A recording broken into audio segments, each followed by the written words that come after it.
공직선거법 위반 혐의로 구속됐다가 풀려난 전광훈 사랑제일교회 담임 목사가 위법 집회 참가 금지라는 조건을 어겨 보석이 취소됐습니다. 이에 따라 전 목사는 다시 구치소로 향하게 됐습니다. 7일 법원에 따르면 서울중앙지법 형사합 234부는 이날 서면 심리를 통해 전 목사에 대한 보석 취소를 결정했습니다.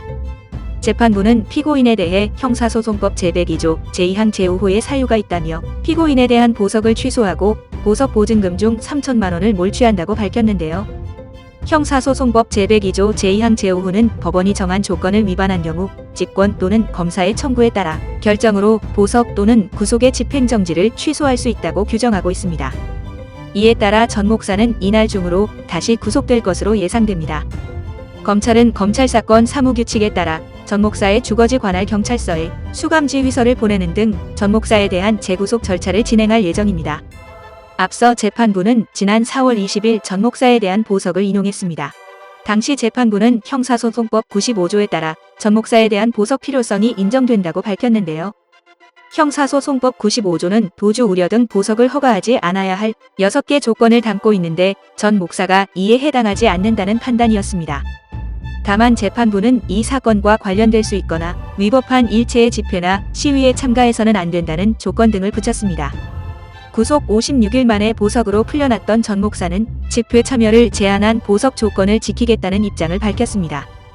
하지만 전 목사는 지난달 15일 보수단체 일파만파가 주최한 집회에 참석했습니다.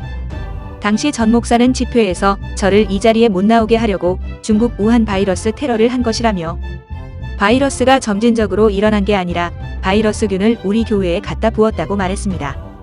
당시 전 목사가 참가한 일파만파의 문재인 퇴진 8.15 범국민대회는 당초 100명이 참가한다고 신고를 한 뒤 허가를 받았지만 다른 집회 개최가 금지되면서 수천 명이 해당 집회로 몰렸습니다.